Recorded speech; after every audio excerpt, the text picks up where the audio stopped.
Olá, o meu nome é Marcos Conte, eu sou médico, sou professor, sou pesquisador.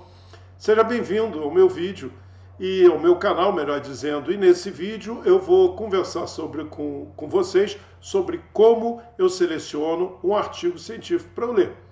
Muitas pessoas selecionam um artigo porque ele é interessante, porque ele foi escrito por um autor importante, porque ele é de uma boa revista. Eu estou me referindo aqui especificamente a artigos originais, não artigos de revisão. Mais especificamente, eu vou falar sobre artigos que descrevem estudos sobre tratamentos. Se eu vou revisar, se eu vou ler um artigo sobre tratamento, antes de começar a ler, eu faço uma triagem que leva 2, 3 minutos para saber se vale a pena eu ler aquele artigo. Eu não posso perder meu tempo, 3, 4 horas, lendo um artigo para, ao final do artigo, não saber se aqueles dados podem ser utilizados por mim no meu paciente, que, em última análise, é o que me interessa. Eu quero saber o que há de melhor para o meu paciente. A primeira coisa que eu vou ver é a revista. Óbvio que eu procuro revistas com tradição. Isso não quer dizer que o fato da revista ser importante, o artigo está todo bem, está tudo certo. Independentemente da revista na qual foi publicado, metade dos artigos que são publicados não tem robustez científica, não tem valor científico. Eles não servem, não têm aplicabilidade. Isso não sou eu que digo. Isso é o que se sabe, autores importantes, inclusive o editor da Lancet, a editora do New England, já falaram isso. Então, a primeira coisa, eu procuro revistas que não sejam as chamadas revistas predatórias. O que é uma revista predatória? É aquela que publica o artigo sem fazer uma boa avaliação da qualidade do artigo, não tem uma boa revisão. Eles cobram caro para publicar, todas as revistas cobram para publicar, eles cobram caro e você pagando, eles não estão muito preocupados com a qualidade metodológica do seu estudo. Então, não existe uma lista de revistas predatórias, a gente tem que mais ou menos deduzir. Existem mais de 17 mil revistas predatórias, só para que se tenha uma ideia. E normalmente são revistas mais jovens, com nomes que são semelhantes a de revistas importantes. Uma a cada 4 revistas abertas, que podem ser baixadas livremente, 25% delas são predatórias. Normalmente são de países com pouca tradição científica. África, Sudeste da Europa, e cobram caro, e nem sempre estão indexadas em bases como o PubMed, embora existam revistas predatórias no PubMed, nem sempre o fator de impacto delas existe, elas às vezes têm índices próprios, criados por elas mesmas, em que elas dizem que a sua revista tem um fator naquele índice, um fator de impacto muito alto, mas não é aquele que é calculado para todas as revistas, enfim. Eu evito ler artigos de revistas predatórias, assim como evito pré-prints. Pré-prints é quando um autor submete uma revista, um artigo a uma revista, enquanto esse artigo está sendo avaliado, ele coloca num repositório em que qualquer um de nós tem acesso via internet para ler aquele artigo antes dele ser analisado pelo editor de uma revista e antes de ser revisado pelos revisores de uma revista. Então, se você domina bem as técnicas de análise, as ferramentas de análise e qualidade de artigos científicos, você não tem problema, porque você rapidamente identifica se o artigo é bom ou ruim. Mas se você ainda não está familiarizado, você tem que tomar mais cuidado ainda. Esse é o primeiro ponto, onde foi publicado. Segundo ponto, é uma questão nossa, nós temos que nos despir dos nossos conceitos pessoais. É o que eu chamo do Mushin. Mushin é um pensamento de arte marcial, é quando você esvazia a sua cabeça. Eu faço uma brincadeira, uma analogia, é o Mushin das artes marciais. Nós temos que esvaziar a mente para ir ler o artigo. Por quê? Porque é uma tendência a querermos ler e aceitarmos e considerarmos bom aquele artigo que responde ao nosso anseio. Por exemplo, a minha família é italiana e há o hábito de tomar vinho todo dia. Então, quando um artigo é publicado dizendo que a ingesta de quantidades moderadas ou baixas de vinho diariamente faz bem à saúde, é tudo que nós queríamos. Eu não vou, teoricamente, ler nenhum outro artigo, sobretudo se ele estivesse contrapondo a essa ideia. Então, nós não podemos ler um artigo com esse pensamento. Nós temos que analisar a metodologia, a validade dos seus resultados, enfim, nós temos que analisar o artigo independentemente da nossa convicção e, sobretudo, do nosso desejo. Então, é livrar o pensamento do conceito pessoal e analisar o artigo friamente, o que nem sempre é fácil. Um segundo ponto ainda que é intrínseco relacionado a nós é o nosso conhecimento da matéria. Você vai ler um artigo, tem que haver plausibilidade biológica na proposta, no objetivo do artigo. Se você conhece aquele assunto e não vê plausibilidade biológica, vale a pena ler o artigo? Eu dou uma olhada na introdução e vejo se o autor me mostra uma coisa que eu não conhecia, um novo artigo, um novo dado, uma nova informação que eu desconhecia. E a partir daquela informação eu vejo a plausibilidade biológica.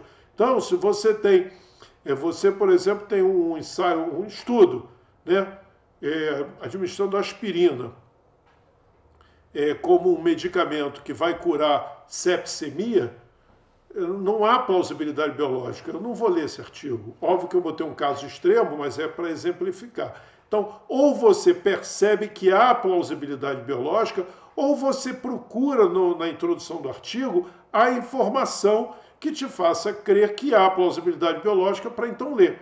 Então, se é preprint, se é revista predatória e se não há plausibilidade biológica, eu não leio o artigo. Um outro ponto é, como eu disse, eu vou falar aqui especificamente de artigos sobre tratamento. Se o objetivo é testar, avaliar uma intervenção, uma prevenção ou um tratamento, o delineamento tem que ser um ensaio clínico controlado randomizado. Ponto. Ah, mas estudos observacionais não são adequados para se analisar, se avaliar o impacto de um novo tratamento. Ele pode até, em casos raros, fundamentar a formação de uma hipótese. Mas o estudo, o delineamento para se avaliar um tratamento, uma intervenção, uma profilaxia, é um ensaio clínico randomizado. E digo mais, de fase 3. O ensaio clínico de fase 1, ele avalia pacientes, ou melhor, indivíduos sem doença alguma. Ele vai avaliar, sobretudo, os efeitos do organismo no fármaco e os efeitos do fármaco no organismo. O ensaio clínico de fase 2, ele é chamado de prova de conceito. Ele, na verdade, vai testar a dosagem, ele vai ver a questão de segurança, é a primeira vez que ele está sendo utilizado numa pessoa doente. E ele vai ver se aquele conceito de eficácia do medicamento tem fundamento. Então, o ensaio clínico de fase 2 interessa aos pesquisadores que pretendem fazer o ensaio clínico de fase 3. É importante, deu certo fase 2, agora vamos fazer o fase 3, que é o quê? Um número grande de pessoas, todos com doença, o tratamento para um, o controle para outro, as pessoas devem ser o mais próximo possível da população. Tanto é que são os ensaios clínicos de fase 3 que os órgãos regulatórios, como FDA norte-americana, Anvisa do Brasil, etc., exigem para poder aprovar um medicamento para ele ir para o mercado. Então, se vai estudar tratamento, intervenção, profilaxia, para mim, o que me interessa é um ensaio clínico controlado, randomizado, fase 3. Outros estudos eu posso até ler, mas eles são formuladores de hipótese. Eles não vão definir a minha intervenção, o meu tratamento. Por último, mas não menos importante, qual desfecho foi estudado? O desfecho que interessa é aquele centrado no paciente e com importância clínica. O mais importante de todos, mortalidade. Depois vem doenças incapacitantes ou com grande risco de morte, infarto agudo do miocárdio, acidente vascular encefálico, coisas que dão sofrimento, dor, falta de ar. Então, o ensaio clínico, o desfecho dele, tem que ser centrado no paciente e mirando nesses desfechos importantes. Os chamados desfechos intermediários, a diminuição do tamanho do tumor, a redução do número de arritmia nas primeiras 24 horas, eles são interessantes como formuladores de hipóteses para que se avalie um desfecho clinicamente importante. Para o paciente, não tem a menor importância que o tumor tenha se reduzido de tamanho muito mais que com o tratamento habitual. Ele quer saber o seguinte: eu vou viver mais? Ah, vai viver mais uma semana? Não, tem que viver muito mais tempo. Eu quero viver mais. Eu quero não sentir mais dor. Eu quero não sentir mais falta de ar. Eu não quero mais vômito. Tem que ser coisas que têm importância para o paciente. Então, desfechos intermediários, ensaios clínicos com desfechos intermediários, de novo, do ponto de vista meu, do dia a dia, da aplicabilidade no meu dia a dia, não me interessam. Então, eu não seleciono um artigo porque ele é interessante, porque o autor é legal, porque era uma boa revista. Eu pego naqueles assuntos que me interessam, eu faço uma seleção inicial. Se eu não responder adequadamente a essas perguntas, eu não sigo adiante. Eu não vou perder meu tempo. E mesmo assim, eu sei que, descartando esses artigos, eu ainda vou ter um número grande de artigos para serem considerados, porque não é incomum que você procure lá no PubMed um medicamento, um tratamento qualquer. Aconteceu na própria Covid. Se você procurar lá ivermectina para Covid, você vai achar uma revisão sistemática com meta-análise dizendo que diminui a mortalidade. E vai achar uma outra revisão sistemática com meta-análise dizendo que aumenta a mortalidade. Puxa vida, Marcos, uma revisão sistemática está no topo da pirâmide hierárquica de evidência científica. Pois é, mas ela também pode estar errada. Então, nós temos que saber não só fazer essa seleção inicial, que é já para fazer uma triagem inicial, mas depois temos que saber o que analisar. Como analisar o quê? Em termos de novos tratamentos, ou mesmo tratamentos antigos, em termos de tratamento, intervenção e profilaxia, você tem que saber interpretar, ler, analisar um ensaio clínico, uma revisão sistemática e a meta-análise, que não é um delineamento metodológico. A meta-análise é um tratamento estatístico aos dados obtidos através da revisão sistemática. Para saber, depois de feita a seleção de artigo, nós temos que saber analisar utilizando. Existem várias ferramentas na internet, existem vários cursos. E se você quiser saber mais como analisar ensaio clínico, revisão sistemática com meta-análise, como ler artigos científicos criticamente, você pode me acompanhar, pode ir no meu Instagram, estou sempre dando dicas, aqui no próprio YouTube eu já posto vídeos falando sobre isso, meu Instagram, @Marcos com o Bconte, e também no link, leitura científica descomplicada, tudo junto, mas deve estar tudo aqui embaixo na descrição do vídeo. E é isso aí, eu espero que tenha sido útil para vocês e faça com que vocês não percam tanto tempo lendo artigos que não têm importância nenhuma. Isso que eu disse aqui, como eu falo sempre com as pessoas que me acompanham, como eu faço. Não é a única maneira, não sei se é a melhor, mas como eu já faço há pelo menos 30 anos, tá bom? Espero que esse vídeo tenha sido útil para você, que você tenha gostado.